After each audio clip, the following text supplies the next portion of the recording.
Mikel, good afternoon. Hello. Any fresh injury concerns after Wednesday? No, nothing new. And you mentioned before the game that Kai Havertz and Martin Odegaard had a chance for this weekend. What's the latest with them? Are they available? Well, we have to wait till tomorrow, but there is a big possibility that they are available for the game. It's fantastic news. Bukayo Saka, talking about fantastic news, new contract for him. A lot of your key players have committed their long-term futures to the club, but did this one in particular feel a little bit extra special? I think they are all very important. We are very happy that the players are feeling in such a strong way about the club and what we are doing and the way they feel treated and the fact that they can continue to improve and win what we want to win together. And Bukayo's news obviously is great. He's one of our own. We got him here since he was very, very little, and for him to make that decision and the club to be so aligned with him, I think it's a really positive thing. Mikel, was clearly an emotional end to the night at Molineux on Wednesday. I'm sure you've seen the headlines. Arsenal have blown it, Arsenal are bottling it. But from what you've seen with your players, how have they reacted since? And have you seen anything in the mentality since then and over the past couple of weeks that's concerned you or worried you at all? What I've seen is a tremendous reaction again, and I'm not surprised at all. I mean, when you lose points, also in the last kick of the game again, in a very unpredictable manner, I would say, because to predict somebody with a 0.2 expected goals probably and one shot to concede an equalizer the manner that we did it is nobody can really understand that. But this is football, and that's the beauty of it. And that was a chapter. So we have a long season. Chapter 27 says, okay, we draw against Wolves in this manner. What I'm very interested is about the next one. Is what we are made of. Okay, what do we do about this, and how we write our own destiny from here and going forward. And that's it. And you have to react to that because life moves on. The result has to stay unfortunate as it was. There is nothing else we can do. What we can do is a lot. Is what's going to happen next. Talking about chapters, if you looked at the fans at the end of that game, they looked totally crestfallen, like it may be the end for Arsenal. But clearly, there's still a long way to go. What would your message be to those fans just now? Because the immediate reaction is tough, you know. You put so much. You look at the first half and actually what happened in the game. Even I was very post-match as well about the standards that we showed. It was much better than expected, but it's still not enough to the standards that we required. Very difficult to understand. So it is a shock in the system, but they've been incredibly good without. And we wanted to give them the victory. We couldn't, and we have to move on. You say move on. It's a small matter of a North London derby next.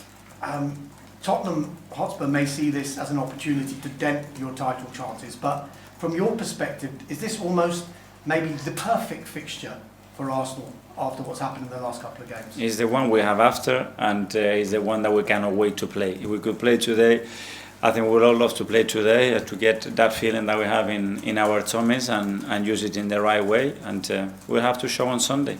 How big a challenge is it preparing for this game, particularly that they've got a new manager? Because I'm sure you would have prepared for Tottenham Hotspur knowing that Thomas Frank is in charge, and this is now his first game in Igor Tudor. Well, I think it's happened 7 times already to us this season, so we are getting used to it. We have analysed everything that he's done in his career, in different clubs, different formations, the players that they have available, and from there, of course, we will have the capacity to adapt in relation to what the game requires, but the main focus as well is on what we have to do to win. Finally for me, Mikel, I'm sure you've seen the incident in midweek involving Vinicius Junior. Just more on a general theme, have you had conversations with your players if an incident like that was to arise during a game, and have you spoken about what would happen in an instance like that? For example, if they said, I want to walk off the pitch, I don't want to play, is that something that you'd back, that you'd support? Well, that's why we have meetings with the Premier League or UEFA before the season starts to make sure that everybody is very aware of the protocols and what we expect from each other. Obviously, there is no room for racism in this sport. I think we need to stick to that. And then the manner of acting, I think you have to go case by case to understand what's the best option. Thank you very much. Thank you. We'll go to Sarah from the front. Hi, Mikel. Hi. Obviously, it's easy to overanalyze things when a team drops points. Mhm. But I want to talk about something you just mentioned to Sky there about conceding late. The late goal against Wolves, obviously no one could have predicted that, and it came from a very random situation. But we've got Villa, Liverpool, Sunderland and Man United, goals conceded after the 80-minute mark. Do you believe these are all isolated incidences or mistakes? Or do you believe that towards the end of the match, maybe Arsenal defend too much, soak up too much pressure, and there's something that can be fixed? I think every game has had different situations. We have one as well against Palace in the Carabao Cup as well in the 90-something. So yeah, there are different situations to analyze. Certainly, it's not the intention to defend any result. That's not the mindset of the players, and they have to be creative with opposition. And sometimes because you are not doing exactly what the game demands in certain aspects with the ball, which is more what happened on that one, but soaking pressure without conceding a single shot as well, which is the reality of what happened. The Villa one was, in my opinion, very different the last 7 or 8 minutes of that game. We've seen Zubimendi and Timber's stats, they're the highest outfield players for their minutes this season, and we could say, as we approach 12 games left, they're looking fatigued and their level of drop, which is normal. For me, they look great. Yeah, they do, obviously, it's normal for some players to drop. But I've asked you previously about Norgard, I'm going to ask you again. When it comes to sometimes when players do that regular drop in performance, what are you assessing ahead of picking your team that maybe Norgard can't come in sometimes and replace Zubimendi? Well, we played with Christian, Declan has played there as well. We have changed a lot of players in the team, so it's depending on the kind of game that we expect. Who do we believe is in the best condition? And that's, as you said, physically, mentally, or technically and tactically to deliver what we required. Ian Tuttle. Hi Mikel, how are you? Good, thank you. Well, over the last 48 hours, as you've already been asked, people are saying, have Arsenal bottled it or blown the title? I was wondering, is everybody losing a bit of perspective here? Because you're still 5 points clear at the top, you're still through to the quarterfinals of the Champions League, you're still into a League Cup final, and still in the FA Cup. Do you think the wider world are losing a bit of perspective and having a go? No, because I think everybody has his own opinion and his perspective is the right one. I think if we all have an individual book, I don't know what your book would say, what you predicted 3 months ago, 5, 7, 8, it will be very interesting to go through yours and understand how you predict it or how you see the season going. We have ourselves a very clear instruction, is we have to live the present. And what we did in the past is great, but we have to live the present. And the present is beautiful. We are exactly what we want to be in every competition. And what is there to play, we need to earn it like we've done in the last 7 or 8 months. So you're a better manager now than you were this time last year. Is it just now for you about keeping calm, keeping everybody else here calm? Yeah, keeping calm, keeping my eyes open, my ears open, and understanding what the players need to give their best. That's it. And what the things that we have to tweak every day, every game, to keep doing what we are doing, which is winning a lot of games and being in the position that we want to be. Final one from me. You used 4 words just now, which I thought were very interesting. Write your own destiny. Arsenal's players want to write their own destiny. For me, this North London derby is one of the biggest in decades. I know they've won the title at White Hart Lane, but with Spurs possibly in a relegation fight, you go for the title. Is it the biggest North London derby for a long, long time? I don't know. For us, it's the most important one because it's the one that we have in a few days' time, and the one that is going to give us the chance to be closer to achieve what we want. Good luck. Alex, BBC. Hi, Mikel. Hi. Supporters will be expecting a reaction after a disappointing result in midweek. It's going to be a tense and emotional game in the North London derby, as it always is. Can you use those feelings in a positive way? Well, that's what we are trying to do, and that's the instant reaction. First of all is pain, and after that is, okay, what can I do about it? And that's it. That is not any other thing that we have to do. Now what we have to do is perform on the pitch. The words are clear. I was a player. Love me when I draw or when I lose. When I win, to love you when I win is very, very easy. You have to love the players and be next to them when they need it the most.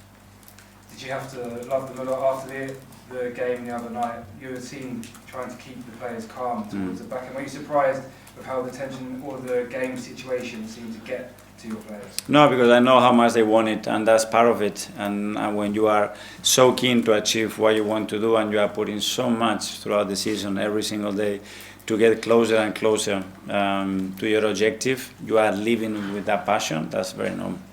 And this one is off the pitch. I'm not sure if you've seen it. Wolves posted a TikTok mocking the way the game played out the other night and how things fell for you. Have you seen it, and what do you make of situations like that when clubs post things towards other clubs? No, what I read is the press conference of Rob, their manager, before the game, and what he said about us, and then what he texted me, that he thinks that we are the best team in the league by far. I'm much more interested about that than any other thing that I don't know who posts or whatever, especially because I don't read it. We'll go to Tom from Reach. Hi Mikel. Can I ask you about game states and the idea of taking 1-goal leads in games? What are the core principles for you when your team takes a lead in the game? What do you want to follow next? I know that game states throughout different periods. I scored the second and the third one. What were you expecting your players to go on to achieve that next goal? Well, attack better, be more dominant, the high press, dominate all the restarts of play, don't give unnecessary fouls, so the goalkeeper can start to put balls in the last line and put the two centre backs up, dominate all the chaos situation, all the things that we want to do, keep the ball and the pressure. Since the start of the last season, Arsenal dropped 28 points from winning positions in games. What have you identified from the analysis, from the retrospect, that has led to that, and what's being done to kind of address that? That if we address that, we are the best team in the world and unstoppable, because we will be 30 points or 32 points ahead of everybody else. Athletic. Hi Mikel. You mentioned margins after the Wolves game, and it's a word you've used before as well. I was wondering, when you look at those margins and wanting to widen them, is it something you see as something happening by chance with goals, or is it deeper than that? Goals for or against? Both. Well, against very unpredictable to predict the kind of goals that we conceded. The Brentford one from a throw-in, much more. What we can do before that to prevent that happening is still improvable. And in attacking process, yeah, the first half are very different outcomes. In the second half as well, very, very open situation. We didn't even finish with a chance, so a lot of room to improve.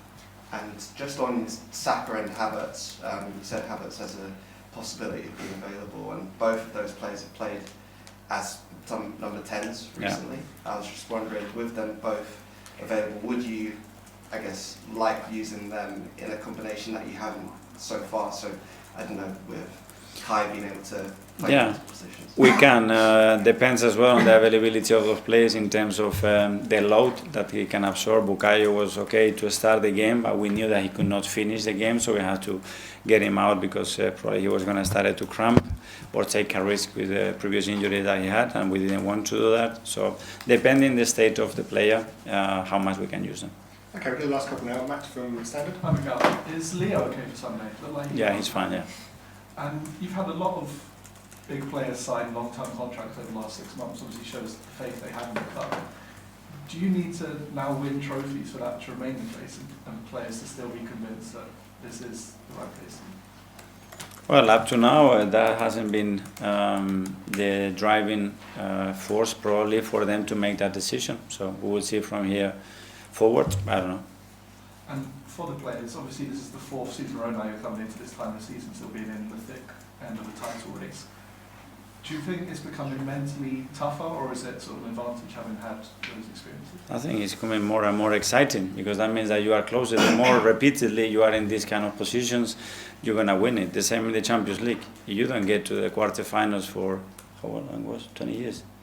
For semi-final, it's impossible. You have no chance. You can dream whatever, but you have no chance. So first of all, you have to be there, and then in April or May, that will get decided who is the best, who can get over the line.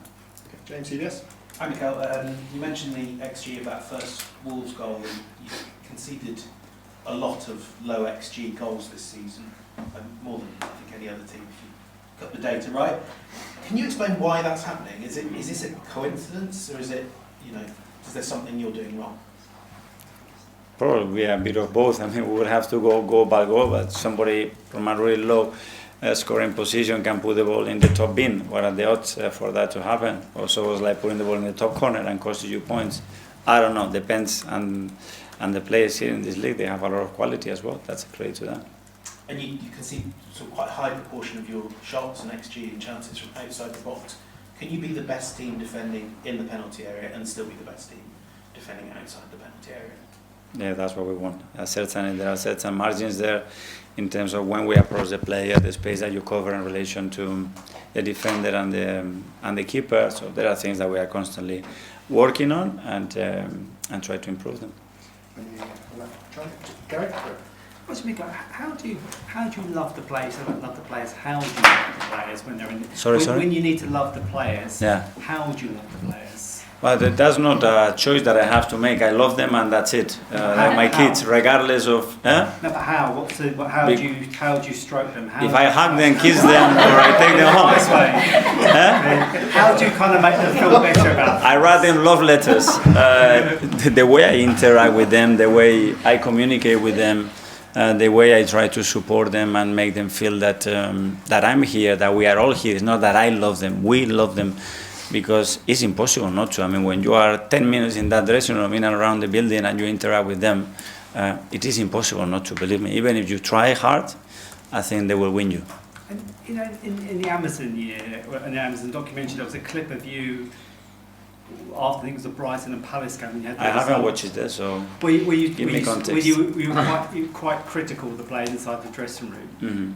Would you have been as critical this week with them, or do you feel like would you after Wednesday, or is it a carrot? Is it like a carrot? Would you be critical and then maybe the following day be softer with them so they have both sides? No, this time I haven't done. I can't remember which game you said it was. It was in the Palace and Brighton in 2021-22 season, the Amazon documentary. No, I remember. It wasn't the same.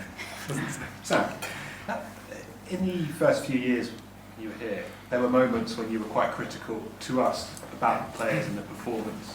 And I remember talking about the standards not being good enough and that sort of thing.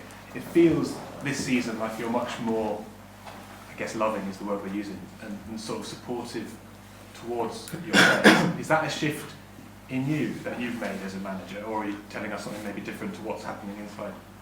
No. Well, I think I always, when we haven't been our standards, I take full responsibility for that. I don't think I have ever pointed a single player here or the team. I can talk about the standards, yes, and the second half we weren't our standards, which is normal when we play the amount of games that we play as well. But if there is any critics or anyone responsible, that's me. I think what I'm badly trying to ask is, I think a lot of the fans who would have left Wolves on Wednesday night were just really angry, and that seems to be the mood, like really angry. You can see the players as well walking off the pitch, like furious. Yeah. I think a lot of fans would have hoped that you might have gone in and given them really, really stern words, tough words. And it sounds like you want to give them love instead, and I wonder what's the sort of psychology there. No, it's not that I try to give them. I think that's what they need. They need the truth. So there is a really important diagram, is the level of support and demands that you put. And you want to put the demands really, really, really high, but the support as well. Because demands high and feeling like this, that doesn't work. Believe me, the demands are super high, they know. That's because they know me for a long, long time, and that's not going to be certainly the issue. But the players need a lot of support and credit for as well what we are doing. So you're not tempted to scream and shout? No. Is that? Hi Mikel, the word bottlers has of course been used quite a lot The since word? bottlers Uh-huh. has been used a lot since Wednesday's draw. So you're obviously top of the Champions League, top of the Premier League still. Do you think that's fair, and what's your thoughts on the actual tag? That's individual opinions, perspective, and you have to respect that. I mean, that's part I said after the press conference. You lose 2 points against Wolves in the manner that the game played out, you have to take it in the chin.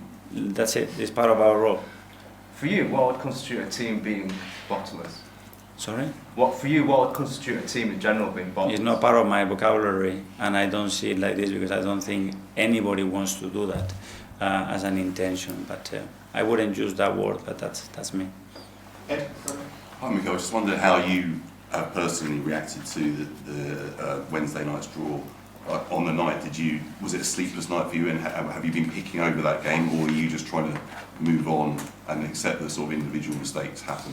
After night games, I don't sleep particularly well because of the adrenaline and the time of that. But yeah, nothing very unusual. Try to analyze all the decisions that we made, that I made prior to the game, the topics that we discussed, the messages that I sent to them, what actually happened in the very recent past after those messages, and then what happened in the second half, and try to learn from that and just think about, okay, what do we need now as a team? Is there anything that you can do to keep the players calm in that situation, you know, when you're 2-1 up and you're trying to keep ahead of the team in that situation? Keep the ball, make 20 passes, play in the final third, control the game, control the tempo, ask them to come, and then punish them. That's what you should do. Okay, last couple, Charlie, son. Can you ask about Martin Odegaard? You're hoping that he'll be back again. How frustrated are you that it's been a bit of a stop-start season for him? Yeah, I mean, we miss him for the biggest part of the season. Usually the percentage of times that he's been available or not with us is far from ideal. But again, he's been part of that journey in this year to deal with a lot of injuries and a lot of important players out, like we have right now. The team has done extremely well to maintain the level. Have you had to lift him at all? Lift Martin? Yeah, just next to him. You know, injuries are probably the worst part of our profession, and when a player has a big sequence of events, and understanding Martin as well and how involved he wants to be in the team, it is tough. So yeah, we've been very close to him. And finally, what sort of role will he play? Let's say he's even on the bench on Sunday, North London derby. What sort of captain is he? Is he still going to be sort of giving a speech beforehand? I know you've got some other vocal players. Just give us an insight, particularly when he's not starting. What's he like as a captain? Depends. That normally comes from them if somebody wants to say something, or they have discussed with the leadership group what they really think that is going to make the difference on the day. They have absolute freedom to do that. So if he wants to do that, more than welcome. When it comes from them, much more powerful. And finally, Phil. Hi, Mikel. Just when there is so much noise around the club and so much sort of pressure, I guess, how do you stop that becoming overwhelming for Ask yourself a question. Do you want to be part of the noise or not? You not go and do something else, be part of another different club. You want to be Arsenal, and everybody's been demanding for 10 years, 15 years. We need to go back there. Now we are there, and now what? You don't want noise. No, noise is part, and the bullets are part of that. Try to deal with them in the right way and achieve what you are looking for. I think just for the first time in terms of points, it's now in City's hands if they win all their games, obviously big if. Does that change the way you approach things? Does that sort of put more pressure on you, or does it do the opposite? We have to do what we have to do, and I don't think it's going to change for anybody. At the end, you're going to have to win the next match, and if you do that, you're going to be in a much stronger position. That's the only thing you can control. Okay, everyone. Thanks very much. Thank you.